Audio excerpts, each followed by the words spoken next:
Hello everyone, welcome to daily current affairs. चलो शुरू करते हैं आज का current affair. First question is, प्रतिवर्ष अंतर्राष्ट्रीय क्षुद्र ग्रह दिवस का आयोजन कब किया जाता है? 30 जून। यह दिवस ब्रह्मांड में होने वाली हलचलों को देखने और लोगों को क्षुद्र ग्रह के संकटों के बारे में जागरूक करने के लिए मनाया जाता है। अंतर्राष्ट्रीय क्षुद्र ग्रह दिवस 2022 का विषय स्मॉल इज ब्यूटीफुल है। 30 जून 1908 को रूस की तुंगुस्का नदी के पास हुए विस्फोट की वर्षगांठ के अवसर पर संयुक्त राष्ट्र संघ ने दिसंबर 2016 में इस घटना को याद रखने के लिए हर साल 30 जून को अंतर्राष्ट्रीय क्षुद्र ग्रह दिवस मनाने की घोषणा की। क्षुद्र ग्रह छोटे चट्टानी पिंड है जो सूर्य के चारों ओर परिक्रमा करते हैं। ये मंगल और बृहस्पति की कक्षाओं के बीच पाए जाते हैं, जो अपने आकार में ग्रहों से छोटे और उल्कापिंडों से बड़े होते हैं। एक क्षुद्र ग्रह आकार में कंकड़ के आयामों से लेकर लगभग 600 मील की चौड़ाई तक हो सकते हैं। 29 जून 2022 को महाराष्ट्र के मुख्यमंत्री पद से किसने इस्तीफा दिया है? उद्धव ठाकरे। महाराष्ट्र में राजनीतिक हलचलों के चलते मुख्यमंत्री उद्धव ठाकरे ने अपना इस्तीफा राज्यपाल भगत सिंह कोश्यारी को सौंप दिया है तथा साथ ही इन्होंने विधान परिषद सदस्य पद से भी इस्तीफा दे दिया है। 30 जून को फ्लोर टेस्ट होना था, उससे पहले ही इन्होंने इस्तीफा दे दिया। फ्लोर टेस्ट यानी अपना बहुमत साबित करना। इन्होंने 2019 में 19वें मुख्यमंत्री के रूप में पद धारण किया था। हाल ही में भारत के औषधि महानियंत्रक ने भारत की किस पहली स्वदेशी mRNA कोविड-19 वैक्सीन को आपातकालीन उपयोग की मंजूरी दी है? जेम कोवैक्स 19। यह भारत की पहली mRNA वैक्सीन है, जबकि विश्व में कोविड-19 के लिए स्वीकृत होने वाली तीसरी mRNA वैक्सीन है। यह जेम कोवैक्स 19 नामक mRNA वैक्सीन पुणे में स्थित जेनोवा बायोफार्मास्यूटिकल्स द्वारा विकसित की गई है। जेम कोवैक्स 19 दो खुराक वाला टीका है और इसे 28 दिनों के अंतराल के भीतर लिया जाएगा। यह 18 साल से अधिक उम्र के वयस्कों के लिए उपलब्ध होगा। हाल ही में किस राज्य सरकार ने single use plastic bye bag योजना शुरू की है? हिमाचल प्रदेश। केंद्र सरकार 1 जुलाई 2022 से सिंगल यूज प्लास्टिक के उपयोग पर प्रतिबंध लगा रही है। केंद्र के फैसले के अनुरूप हिमाचल प्रदेश ने single use plastic by bag योजना शुरू की है। Single use plastic by bag scheme के तहत हिमाचल प्रदेश सरकार स्कूलों और कॉलेजों के छात्रों से सिंगल यूज प्लास्टिक आइटम खरीदेगी। यह कदम युवाओं में पर्यावरण संरक्षण की भावना पैदा करेगा। इसके तहत छात्रों को घर से सिंगल यूज प्लास्टिक का सामान लाकर स्कूलों में जमा करने के लिए प्रोत्साहित किया जाएगा। युवाओं में पर्यावरण संरक्षण की आदत डालने के उद्देश्य से यह योजना शुरू की गई है। भारत में हर साल 9.46 मिलियन टन प्लास्टिक कचरा पैदा होता है, जिसमें से 43% सिंगल यूज प्लास्टिक है। हाल ही में केंद्र सरकार द्वारा वेतन प्रणाली पद्मा किसके लिए शुरू की गई है? भारतीय तटरक्षक बल। रक्षा मंत्रालय के रक्षा लेखा महानियंत्रक ने भारतीय तटरक्षक बल के लिए एक केंद्रीकृत वेतन प्रणाली का शुभारंभ किया है। पद्मा का पूरा नाम payroll automation for disbursement of monthly allowances है। ये एक आत्मनिर्भर भारत पहल है और इससे डिजिटल इंडिया की अवधारणा मजबूत होगी। पद्मा नवीनतम तकनीक वाला एक स्वचालित वेतन और भत्ते मॉड्यूल है। यह लगभग 15,000 भारतीय तटरक्षक कर्मियों को वेतन और भत्तों का निर्बाध और समय पर वितरण प्रदान करेगा।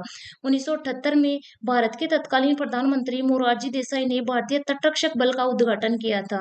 इनका कार्य समुद्री सुरक्षा, नागरिक सहायता, तस्करी को रोकना और अपतटीय संपत्ति की सुरक्षा आदि है। 28 जून 2022 को रक्षा अनुसंधान और विकास संगठन और भारतीय सेना ने स्वदेशी विकसित laser guided anti tank missile का सफलतापूर्वक परीक्षण कहाँ किया? अहमदनगर, महाराष्ट्र। इस टैंक विध्वंसक निर्देशित मिसाइल का परीक्षण मुख्य युद्ध टैंक अर्जुन से किया गया है। इस laser guided anti tank missile के सफल विकास से मुख्य युद्ध टैंक अर्जुन की मार क्षमता में वृद्धि होगी। एंटी टैंक गाइडेड मिसाइल को मल्टी प्लेटफॉर्म लॉन्च क्षमता के साथ विकसित किया गया है। एंटी टैंक गाइडेड मिसाइल मध्यम या लंबी दूरी की मिसाइल होती है। इसका उद्देश्य टैंक और अन्य बख्तरबंद वाहनों को नष्ट करना है। हाल ही में अमेरिकी अंतरिक्ष एजेंसी नासा ने कौन सा अंतरिक्ष यान लॉन्च किया है? कैपस्टोन अंतरिक्ष यान। यह स्पेसक्राफ्ट चंद्रमा के चक्कर लगाएगा। यह अंतरिक्ष यान न्यूजीलैंड के पूर्वी तट से प्रक्षेपित किया गया है। इसे नासा द्वारा वित्तपोषित किया गया है। इसे कक्षा में छोटे पेलोड पहुंचाने में अग्रणी अमेरिकी न्यूजीलैंड की कंपनी रॉकेट लैब द्वारा लॉन्च किया गया है।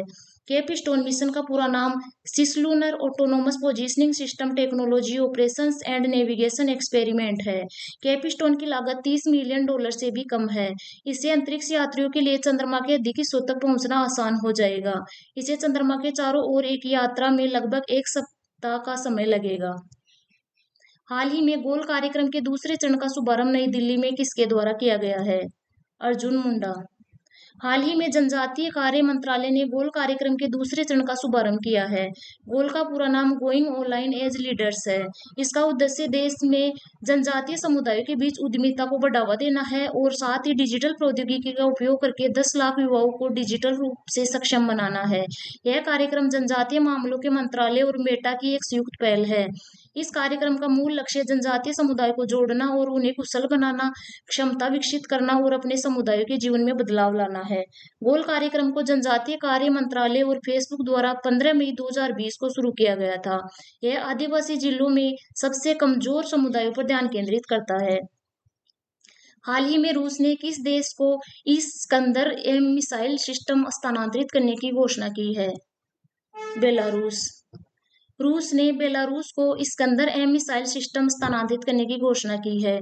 यह मिसाइल प्रणाली अपने परमाणु और पारंपरिक संस्करणों में बैलिस्टिक या क्रूज मिसाइलों का उपयोग कर सकती है।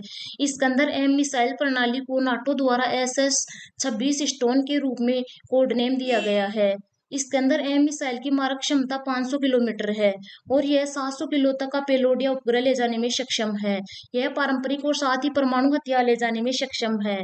पारंपरिक हथियार बंकर बस्टर, युद्ध सामग्री, क्लस्टर बम और इलेक्ट्रोमैग्नेटिक पल्स वारहेड से लैस हो सकते हैं। हाल ही में केंद्रीय कृषि मंत्री ने कहाँ हनी टेस्टिंग लैब का उद्घाटन किया है? नागालैंड।